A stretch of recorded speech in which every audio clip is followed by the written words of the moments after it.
বৌভাতের অনুষ্ঠান। আসানসোলের কাকরশোল গ্রামের বাউরিদের বাড়িতে তখন আত্মীয় স্বজনদের ভিড়। ডিজের তালে কোমর দোলাচ্ছেন সকলেই।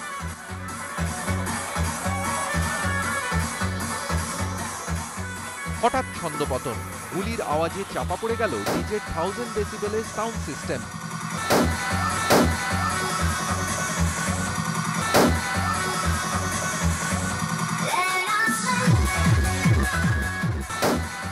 বন্দুকবাজির এলোপাথারি গুলিতে লুটিয়ে পড়েন অনিতা বাউরি। কোনো জোর ঝামেলা কিচ্ছু নেই, বিয়ে বাড়ি ভোজ খেতেই ছিল, নিমন্ত্রণ বাড়ি। তার মধ্যে নাচ গান হতে হতে এদিকে ভোজ আয়োজন করতে করতে তার মধ্যে এটুকু ঘটনা ঘটে গেল। শনিবার ছিল সাগর বাউরির বৌভাতের অনুষ্ঠান। ভাইয়ের বৌভাতে সহকর্মী অলোক শাহীকে আমন্ত্রণ জানিয়েছিলেন কিষেন বাউরি। অনুষ্ঠান চলাকালীন আচমকাই অলোক শাহী বন্দুক বের করে গুলি চালাতে থাকেন। তাকে আটকাতে গিয়ে গুলিবিদ্ধ হন কিষেন বাউরিও। যখন আমি গুলির আওয়াজ পেয়ে আমি বাড়ি থেকে বেরিয়ে আসি, তারপরে দেখি আমার ভাইয়ের একটা গুলি চালানো বেলা তাকে তারপরে সবাই মিলে মারলো।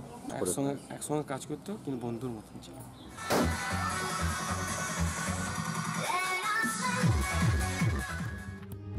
গুলিবিদ্ধ হয়ে ঘটনাস্থলেই মৃত্যু হয় তাদের আত্মীয় অনিতা বাউরির।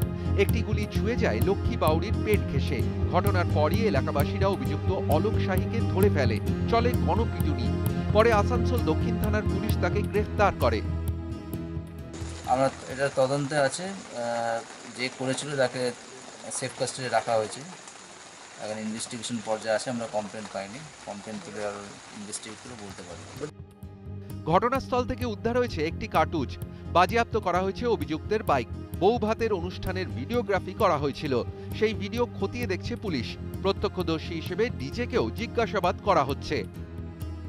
গুলিবিদ্ধ কিষেন বাউরি ও অভিযুক্ত অলোক শাহী একটি মোবাইল টাওয়ারের নিরাপত্তারক্ষী হিসেবে কর্মরত।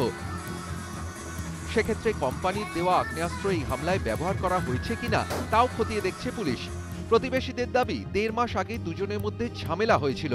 পুরনো বিবাদ থেকেই কি খুনের ছক, ভাবাচ্ছে পুলিশকে। আসানসোল থেকে দীপক শর্মা, ইটিভি নিউজ বাংলা।